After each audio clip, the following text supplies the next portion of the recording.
Assalamualaikum warahmatullahi wabarakatuh.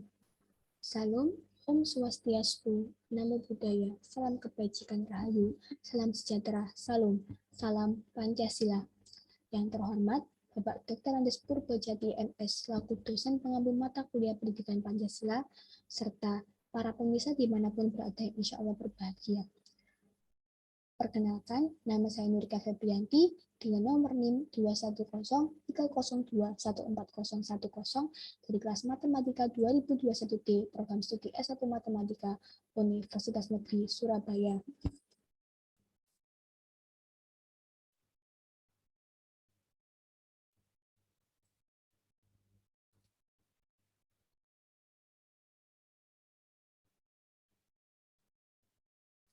Pada kesempatan kali ini, saya akan menyampaikan materi mengenai Pancasila dalam konteks kewarganegaraan Indonesia. Sebelum memasuki materi, saya akan membacakan capaian kompetensi minimal. Yang pertama, mahasiswa mampu memahami, menjelaskan, baik secara tulisan dan lisan, dan mengimplementasikan sistem ketatanegaraan Republik Indonesia berdasarkan Pancasila dan Undang-Undang Dasar 1945. Yang kedua, mahasiswa mampu memahami, menjelaskan, baik secara tulisan dan lisan, dan mengimplementasikan dalam perkuliahan, serta kehidupan berbangsa dan bernegara. Di antaranya, yang pertama ada menjelaskan pengertian kedudukan undang-undang sebagai konstitusi, yang kedua menjelaskan fungsi undang-undang dasar bagi negara, yang ketiga menjelaskan sistematika undang-undang dasar sebelum dan sesudah amandemen, yang keempat menganalisis sistem pemerintahan negara menurut undang-undang dasar hasil amandemen tahun 2002, yang terakhir menjelaskan lembaga-lembaga negara dalam sistem ketatanegaraan menurut Undang-Undang Dasar 1945 sebelum dan sesudah amandemen tahun 2002.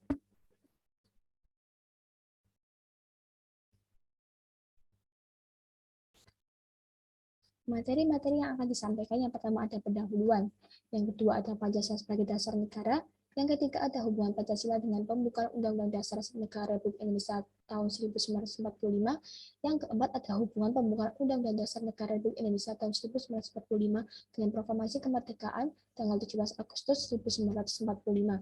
Yang kelima ada hubungan Pancasila dengan pasal Undang-Undang Negara Republik Indonesia tahun 1945, dan yang terakhir sistem pemerintahan negara menurut Undang-Undang Dasar Negara Republik Indonesia tahun 1945 atau hasil amandemen tahun 2002.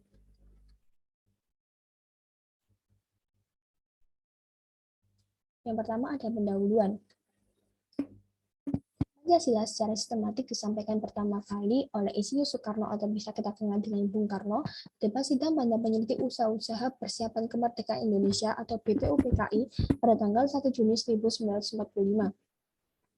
Bung Karno menyatakan bahwa Pancasila merupakan filosofis ground slack, suatu fundamen gagasan yang mendalam, merupakan landasan atau dasar bagi negara merdeka yang akan didirikan.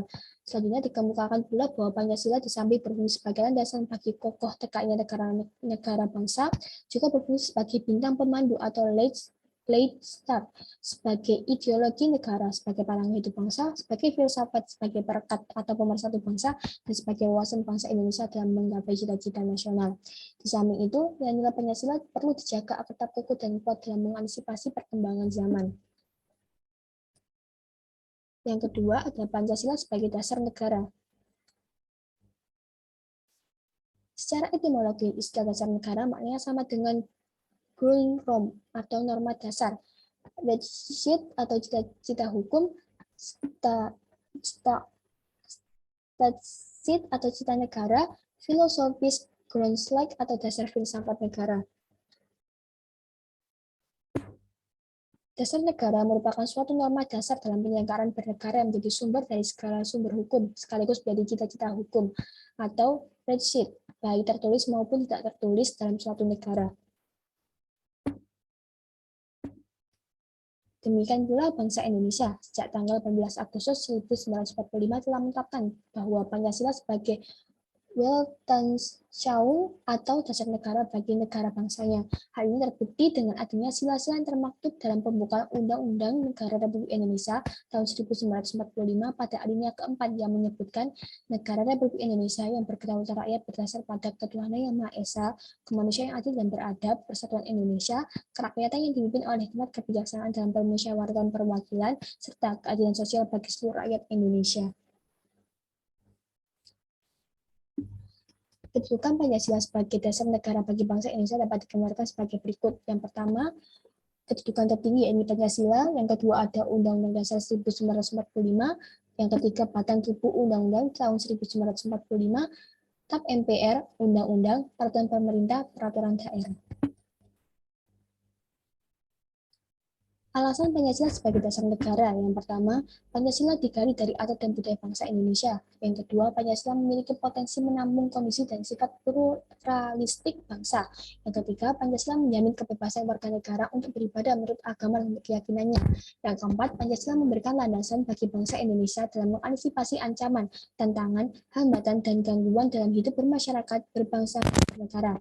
Yang kelima, Pancasila memiliki potensi menjamin keutuhan NKRI atau Negara Kesatuan Republik Indonesia. Yang keenam, Pancasila menjamin terwujudnya masyarakat yang adil dan makmur. Yang ketujuh, Pancasila memberikan jaminan terselenggaranya demokrasi dan hak asasi manusia sesuai dengan adat dan budaya bangsa. Makna Pancasila sebagai dasar negara. Pancasila sebagai fondasi. Yang pertama, Pancasila sebagai fondasi bagi pembentukan negara. Yang kedua, Pancasila sebagai cita-cita negara dan cita-cita hukum yang berkembang menjadi taat fundamental norma bersifat konstruktif dan regulatif. Yang ketiga, Pancasila sebagai sumber dari segala hukum. Yang keempat, Pancasila menjiwai Undang-Undang Negara Republik Indonesia tahun 1945 dalam mengatur penyelenggaraan negara serta menata kehidupan warga negara dan bermasyarakat, berbangsa, dan bernegara. Yang ketiga, ada hubungan Pancasila dengan pembukaan Undang-Undang Dasar Negara Republik Indonesia tahun 1945. Pancasila sebagai dasar filsafat negara Republik Indonesia secara yuridis formal tercantum dalam pembukaan Undang-Undang Dasar Negara Republik Indonesia tahun 1945. Oleh karena itu, hubungan antara Pancasila dan pembukaan Undang-Undang Dasar Negara Republik Indonesia tahun 1945 bersifat timbal balik. Hubungan tersebut bersifat formal dan material. Pancasila dapat terlepas dari pembahasan pembukaan Undang-Undang Dasar 1945. Hal ini dikarenakan dalam pembukaan Undang-Undang Dasar terdapat rumusan Pancasila secara formal diakui sejak ditetapkannya oleh pembentuk negara pada tanggal 12 Agustus 1945. Pembukaan Undang-Undang tahun 1945 memuat asasi bagi kenegaraan dan tidak dapat diubah sebagaimana telah diakui, dipertegas, dan dikuatkan oleh MPR. Terdapat empat pokok pikiran dalam pembukaan Undang-Undang Dasar 1945. Yang pertama, negara melindungi segenap bangsa dan seluruh tumpah darah Indonesia dengan berdasarkan asa persatuan. Yang kedua, negara hendak mewujudkan keadilan sosial bagi seluruh rakyat Indonesia. Yang ketiga, negara yang berkedaulatan rakyat berdasarkan atas kerakyatan dan bermusyawaratan perwakilan. Yang keempat, negara berdasarkan atas ketuhanan yang Maha Esa menurut dasar kemanusiaan adil dan beradab. Hubungan formal. Dengan dicantumkannya Pancasila secara formal di pembukaan Undang-Undang Dasar Negara Republik Indonesia tahun 1945, maka Pancasila memperoleh kedudukan sebagai norma dasar hukum positif. Jadi, hubungan antara Pancasila dan pembukaan Undang-Undang Dasar Republik Indonesia tahun 1945 secara formal adalah sebagai berikut. Yang pertama, bahwa rumusan Pancasila sebagai dasar negara Republik Indonesia adalah seperti yang tercantum dalam pembukaan Undang-Undang Dasar Republik Indonesia tahun 1945 alinea keempat. Yang kedua, bahwa pembukaan Undang-Undang Dasar Negara Republik Indonesia tahun 1945 berdasarkan pengertian ilmiah merupakan pokok kaidah negara yang fundamental dan terhadap tertib hukum Indonesia mempunyai dua macam kedudukan, yaitu yang pertama ada sebagai dasarnya karena pembukaan Undang-Undang Dasar Negara Republik Indonesia tahun 1945 itulah memberikan faktor-faktor mutlak bagi adanya tertib hukum Indonesia. Yang kedua, memasukkan dirinya di dalam tertib hukum sebagai tertib hukum tertinggi. Yang ketiga, bahwa pembukaan Undang-Undang Dasar 1945 berkedudukan dan berfungsi selain sebagai mukadimah dari Undang-Undang Dasar dalam kesatuan yang tidak dapat dipisahkan, juga berkedudukan sebagai suatu yang eksistensi dengan pasal-pasalnya, karena pembukaan Undang-Undang Dasar tahun 1945 yang ininya adalah Pancasila tidak bergantung pada batang tubuh Undang-Undang Dasar, bahkan sebagai sumbernya. Yang keempat, bahwa Pancasila mempunyai hakikat, sifat, kedudukan, dan fungsi sebagai pokok kaidah negara yang fundamental, yang menjelmakan dirinya sebagai dasar kelangsungan hidup negara Indonesia yang diproklamirkan tanggal 17 Agustus tahun 1945. Yang kelima, bahwa Pancasila sebagai inti pembukaan Undang-Undang Dasar 1945 mempunyai kedudukan yang kuat, tetap, dan tidak dapat diubah dan terlekat pada kelangsungan hidup negara Republik Indonesia. Kemudian ada hubungan material. Hubungan Pancasila dengan pembukaan Undang-Undang Dasar Negara Republik Indonesia tahun 1945 secara material bisa ditinjau dari proses perumusan Pancasila dan pembukaan Undang-Undang Dasar. Secara kronologis, materi yang dibahas oleh Badan Penyelidik Usaha Persiapan Kemerdekaan Indonesia atau BPUPKI yang pertama adalah dasar filsafat Pancasila dan kemudian pembukaan Undang-Undang Dasar 1945. Setelah sidang pertama pembukaan Undang-Undang Dasar Negara Republik Indonesia, BPUPKI membicarakan dasar filsafat negara Pancasila berikutnya, tersusun Piagam Jakarta yang disusun oleh Panitia 9 sebagai wujud bentuk pertama pembukaan Undang-Undang Dasar tahun 1945. Jadi, berdasarkan urutan-urutan tata tertib hukum Indonesia, pembukaan Undang-Undang Dasar Negara Republik Indonesia tahun 1945 adalah sebagai tertib hukum yang tertinggi. Adapun tertib hukum Indonesia bersumber pada Pancasila.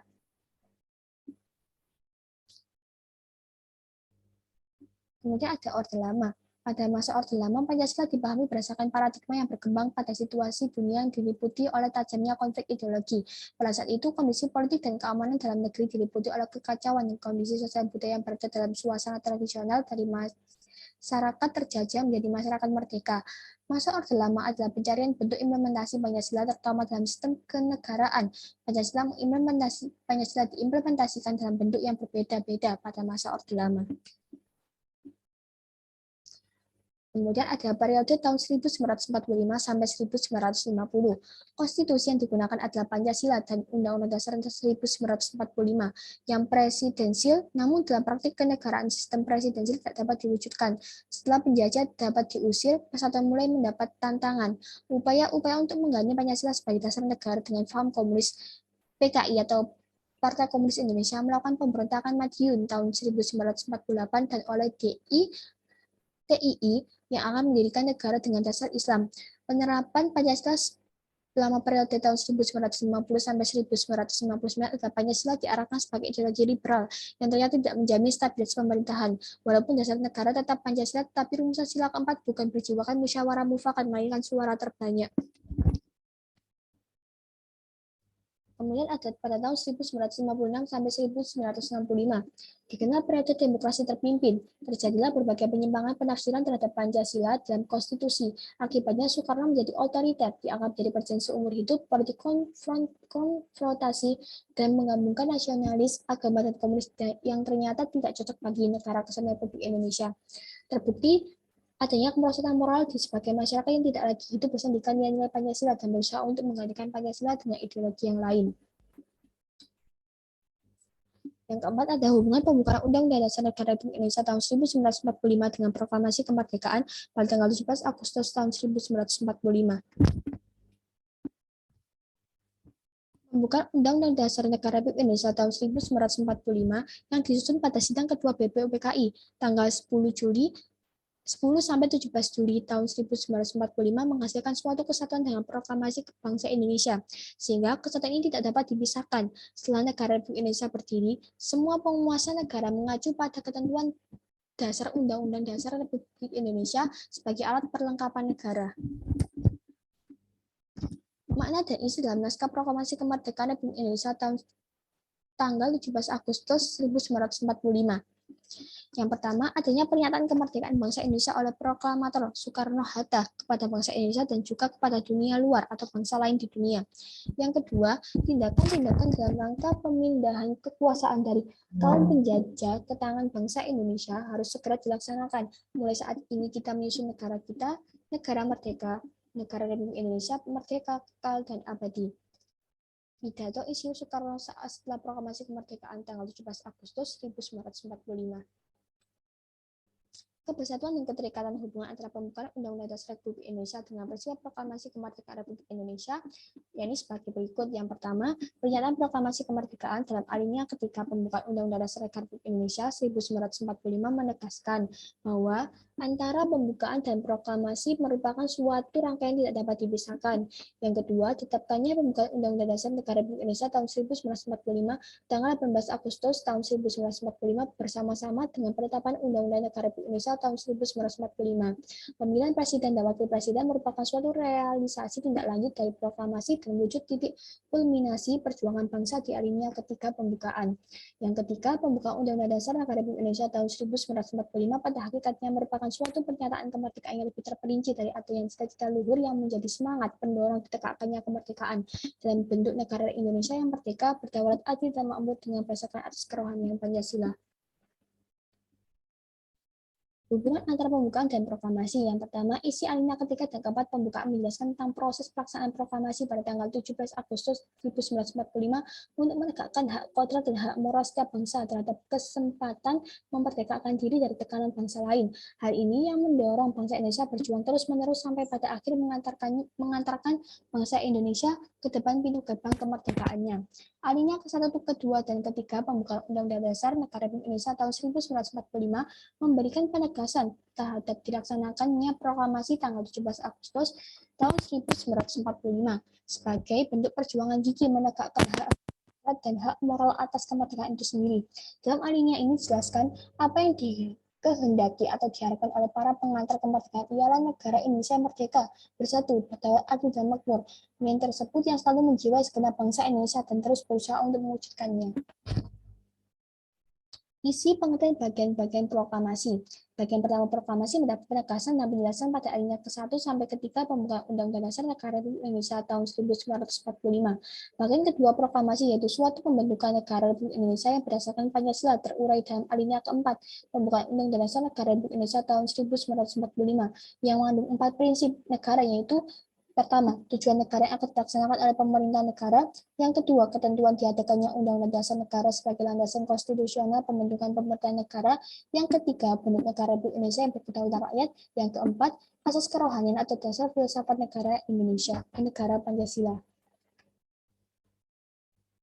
Makna pembukaan Undang-Undang Dasar Negara Republik Indonesia tahun 1945 jadi dasar inspirasi teks proklamasi kemerdekaan bangsa Indonesia, yaitu yang pertama, adanya pernyataan kemerdekaan bangsa Indonesia oleh proklamator Soekarno-Hatta kepada bangsa Indonesia dan juga kepada dunia luar atau bangsa-bangsa lain di dunia. Yang kedua, tindakan dalam rangka memindahkan kekuasaan dari kaum menjajah ke tangan bangsa Indonesia harus segera dilaksanakan. Mulai saat ini kita bisa menyusun negara kita, negara merdeka, negara Indonesia merdeka, kekal dan abadi. Yakni hal tersebut merupakan pidato isi Soekarno saat setelah proklamasi kemerdekaan tanggal 17 Agustus 1945. Kemudian dalam makna proklamasi kemerdekaan tanggal 17 Agustus tahun 1945. Proklamasi kemerdekaan memiliki makna yaitu pertama, menegaskan bangsa Indonesia untuk menjadi suatu kehendak sendiri sebagai negara merdeka yang diakui oleh dunia luar. Yang kedua, mempersiapkan segala hal yang berkaitan dengan upaya mewujudkan kemerdekaan tersebut segera mungkin. Hubungan proklamasi kemerdekaan dan pembukaan Undang-Undang Dasar 1945. Apabila Undang-Undang Dasar Negara Republik Indonesia tahun 1945 merupakan sumber hukum tertinggi dari hukum yang berlaku di Indonesia, maka pembukaan Undang-Undang Dasar Negara Republik Indonesia tahun 1945 merupakan sumber dari motivasi dan aspirasi perjuangan dan tekad bangsa Indonesia, yang merupakan sumber dari cita hukum dan cita moral yang ingin ditegakkan baik dalam lingkungan nasional maupun dalam hubungan pergaulan bangsa-bangsa di dunia. Yang kemudian kelima ada hubungan Pancasila dengan pasal-pasal Undang-Undang Dasar Negara Republik Indonesia tahun 1945.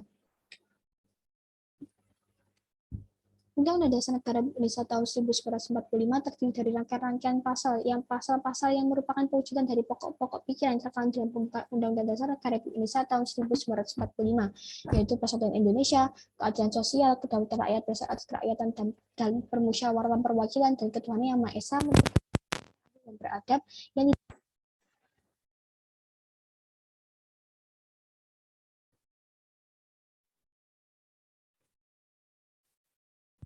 bahwa ada hubungan antara Pancasila dan pembukaan batang tubuh dan pasal-pasal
pertama dapat diketahui bahwa bangsa Indonesia adalah bangsa yang beragama.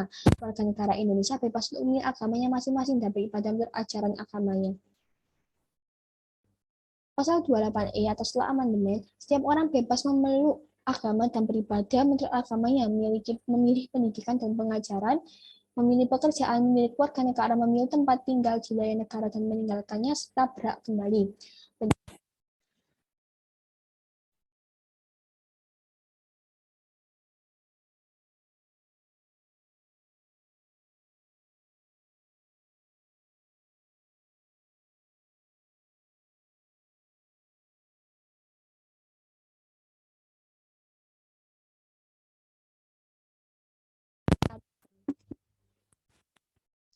Pancasila, sila kedua, yakni kemanusiaan adil dan beradab, pasal 27. Warga negara bersamaan kedudukannya di dalam hukum dan pemerintahan. Yang kedua, tiap-tiap warga negara berhak atas pekerjaan dan penghidupan yang layak bagi kemanusiaan. Penjelasan, warga negara Indonesia atau WNI apapun statusnya seharusnya sama di hadapan hukum dan pemerintahan.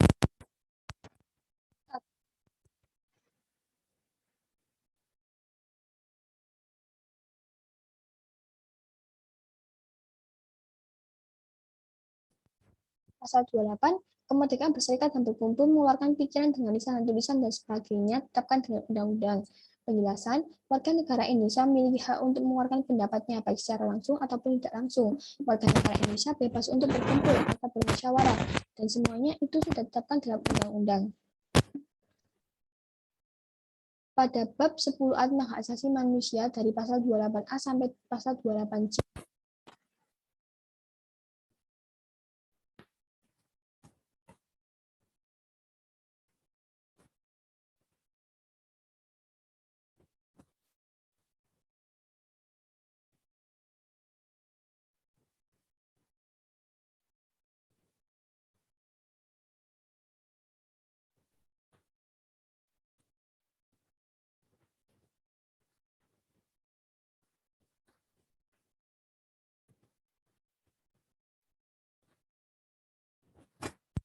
daerah provinsi itu dibagi atas kabupaten dan kota. Yang tiap-tiap provinsi, kabupaten, dan kota itu mempunyai pemerintahan daerah yang diatur dengan undang-undang. Penjelasan, bagian-bagian wilayah administratif dalam negara kesatuan Republik Indonesia yaitu daerah provinsi, daerah kabupaten, dan daerah kota, di mana setiap daerah ini memiliki kepala pemerintahan, yakni gubernur, bupati, dan wali kota. Setiap daerah memiliki kewenangan untuk mengatur dan mengurusi daerahnya masing-masing. Pasal 35, bendera negara Indonesia ialah sang merah putih. Penjelasan, bendera Indonesia hanya satu, yaitu merah putih. Di semua daerah di Indonesia, semua bendera negara sama, yaitu merah putih. Jika bukan, maka itu bukan bendera negara Indonesia. Pasal 36, bahasa negara ialah bahasa Indonesia. Penjelasan, bahasa daerah di Indonesia ada banyak, sehingga untuk berkomunikasi dengan orang dari daerah lain cukup sulit. Untuk itu, bahasa Indonesia adalah bahasa pemersatu yang mempersatukan semua rakyat di Indonesia. Pancasila sila keempat, yakni kerakyatan dipimpin oleh hikmat kebijaksanaan dan permusyawaratan perwakilan. Pasal 1, negara Indonesia ialah negara kesatuan yang berbentuk republik. Yang kedua, kedaulatan negara di tangan rakyat dan dilaksanakan menurut Undang-Undang Dasar. Yang ketiga, negara Indonesia adalah negara hukum. Penjelasannya, kedaulatan berada di tangan rakyat dan segala bentuk musyawarah rakyat dipimpin oleh MPR. Pasal 2, yang pertama ada Majelis Permusyawaratan Rakyat terdiri atas anggota Dewan Perwakilan Rakyat dan anggota Dewan Perwakilan Daerah yang dipilih melalui pemilihan umum dan diatur lebih lanjut dengan undang-undang. Yang kedua, Majelis Permusyawaratan Rakyat bersidang sedikitnya sekali dalam 5 tahun di ibu kota negara. Yang ketiga, segala keputusan Majelis Permusyawaratan Rakyat atau MPR ditetapkan dengan suara yang terbanyak. Penjelasan, MPR, DPR, dan DPD anggota-anggotanya dipilih lewat pemilu dan diatur dengan undang-undang. Segala keputusan MPR ditetapkan melalui suara terbanyak. Kemudian ada pasal ketiga. Majelis Permusyawaratan Rakyat berwenang mengubah dan menetapkan Undang-Undang Dasar. Yang kedua, Majelis Permusyawaratan Rakyat atau MPR melantik Presiden dan Wakil Presiden. Yang ketiga, Majelis Permusyawaratan Rakyat hanya dapat memberhentikan Presiden dan atau Wakil Presiden dalam masa jabatannya menurut Undang-Undang Dasar. Penjelasan, segala peraturan yang ada di pasal 3 harus dilaksanakan oleh MPR. Pasal 19, Anggota Dewan Perwakilan Rakyat dipilih melalui pemilihan umum. Susunan Dewan Perwakilan Rakyat diatur dengan undang-undang. Yang ketiga, Dewan Perwakilan Rakyat bersidang sedikit sekali dalam setahun. Penjelasan, adanya ketentuan bahwa anggota DPR dipilih melalui pemilihan umum dimaksudkan untuk mewujudkan asas kedaulatan rakyat yang secara implisit menjiwai pembukaan Undang-Undang Dasar Negara Republik Indonesia tahun 1945 dengan ketentuan bahwa seluruh anggota DPR dipilih oleh rakyat melalui pemilu. Hal itu sesuai dengan paham demokrasi perwakilan yang mendasarkan keberadaannya pada prinsip perwakilan atas dasar pemilihan.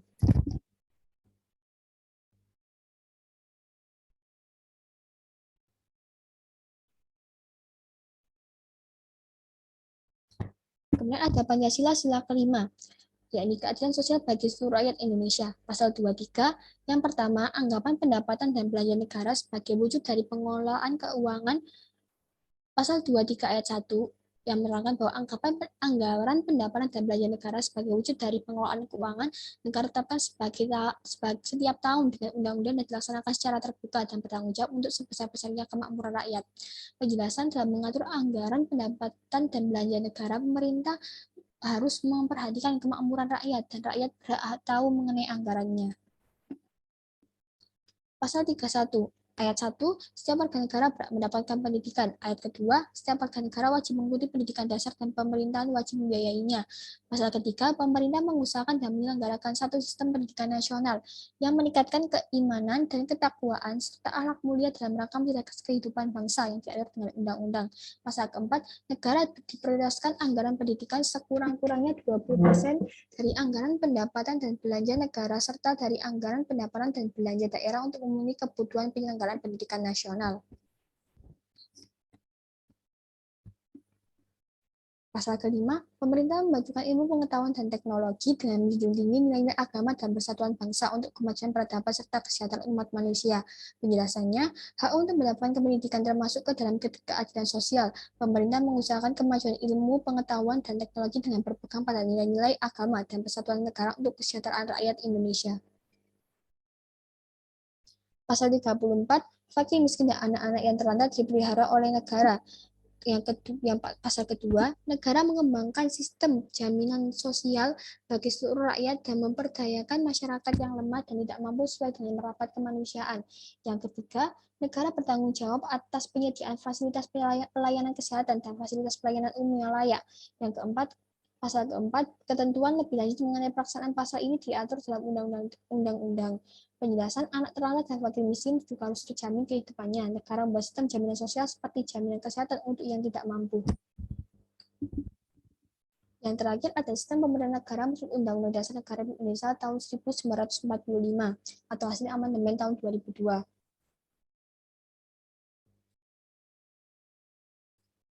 Sistem ketatanegaraan. Sistem pemerintahan negara dibagi atas 7 sistem yang dikenal dengan 7 kunci pokok sistem pemerintahan negara, di antaranya yang pertama ada Indonesia ialah negara yang berdasarkan atas hukum atau Rechtsstaat. Ya, ini negara Indonesia berdasarkan atas hukum atau Rechtsstaat, tidak berdasarkan atas kekuasaan belaka. Mengandung arti bahwa negara termasuk dalamnya pemerintahan dan lembaga-lembaga negara lainnya dalam melaksanakan tindakan apapun. Yang kedua ada sistem konstitusional. Pemerintah berdasarkan atas sistem konstitusi atau hukum dasar tidak bersifat absolut atau kuasa yang tidak terbatas. Sistem ini memberikan penegasan bahwa cara pengendalian pemerintahan dibatasi oleh ketentuan-ketentuan konstitusi dan juga oleh ketentuan-ketentuan hukum lain merupakan produk konstitusional. Yang ketiga, ada kekuasaan negara yang tertinggi ada di tangan rakyat. Menurut Undang-Undang Dasar Negara Indonesia tahun 1945 hasil amandemen tahun 2002, kekuasaan tertinggi di tangan rakyat dilaksanakan menurut Undang-Undang Dasar Pasal 1 Ayat 2. Hal ini berarti terjadi suatu reformasi kekuasaan. Yang keempat, Presiden ialah penyelenggara pemerintahan yang tertinggi di samping MPR dan DPR. Berdasarkan Undang-Undang Dasar 1945 hasil amandemen tahun 2002, Presiden penyelenggara pemerintah tertinggi di samping MPR dan DPR karena Presiden dipilih langsung oleh rakyat. Undang-Undang Dasar 1945 pasal 6A ayat 1. Jadi menurut Undang-Undang Dasar 1945 ini Presiden tidak lagi merupakan mandataris MPR melainkan dipilih oleh rakyat. Yang kelima, Menteri Negara ialah membantu Presiden. Menteri Negara tidak bertanggung jawab kepada MPR.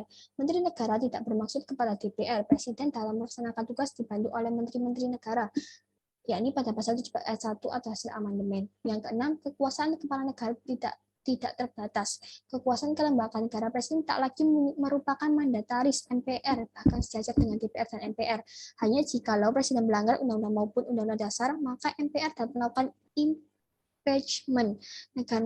Kepala negara memiliki kekuasaan tidak terbatas dan harus memperhatikan sungguh-sungguh suara Dewan Perwakilan Rakyat. Yang ketujuh adalah lembaga-lembaga dan sistem ketatanegaraan menurut Undang-Undang Dasar Negara Republik Indonesia tahun 1945 sebelum dan sudah amandemen. Ciri-ciri sistem pemerintahan Indonesia sebelum diamandemen memiliki beberapa kewenangan presiden sebagai pemenang kekuasaan legislatif, eksekutif, dan sebagai kepala pemerintahan maupun kepala negara. Beberapa kewenangan ini menjadi hak prerogatif presiden sehingga presiden dapat mengendalikan hampir seluruh proses penyelenggaraan pemerintah dan sistem ketatanegaraan. Undang-Undang Dasar Negara Indonesia tahun 1945 hasil amandemen terakhir membawa perubahan besar dalam sistem ketatanegaraan Indonesia dengan pokok-pokok kunci pemerintahan sebagai berikut. Yang pertama, bernegara kesatuan dengan prinsip otonomi yang luas sehingga wilayah Indonesia terbagi dalam beberapa provinsi. Sekarang ada 35 provinsi. Yang kedua, bentuk pemerintahan bersifat republik dengan sistem pemerintahan presidensial. Yang ketiga, presiden adalah kepala negara sekaligus kepala pemerintahan. Yang keempat, kabinet atau menteri diangkat oleh presiden dan bertanggung jawab langsung kepada presiden. Yang kelima, parlemen bersifat bikameral atau dua kamar, yaitu DPR dan DPD tahun 2006. Kekuasaan yudikatif dijalankan oleh MA dan badan peradilan di bawahnya. Jadi, kesimpulan pada materi hari ini bahwa Pancasila dalam konteks ketatanegaraan Indonesia digunakan sebagai dasar dalam penyelenggaraan negara, di mana Pancasila memiliki kedudukan tertinggi di atas hukum yang lain. Selain itu, Pancasila berhubungan dengan pembukaan Undang-Undang Dasar 1945, berhubungan dengan Proklamasi Kemerdekaan Indonesia, serta berhubungan dengan pasal-pasal dalam Undang-Undang Dasar Negara Republik Indonesia tahun 1945. Materi-materi tersebut bersumber dari Tim Pendidikan Pancasila UNESA tahun 2019, Pendidikan Pancasila, cetakan ketiga, penerbit UNESA University Press, anggota IKP, ISBN 97864490379, Surabaya, halaman 155-203. Sekian materi yang dapat saya sampaikan, kurang lebihnya mohon maaf. Apabila terdapat kritik maupun saran, silakan tulis di kolom blogger ataupun kolom komentar. Saya akhiri, terima kasih. Wassalamualaikum warahmatullahi wabarakatuh.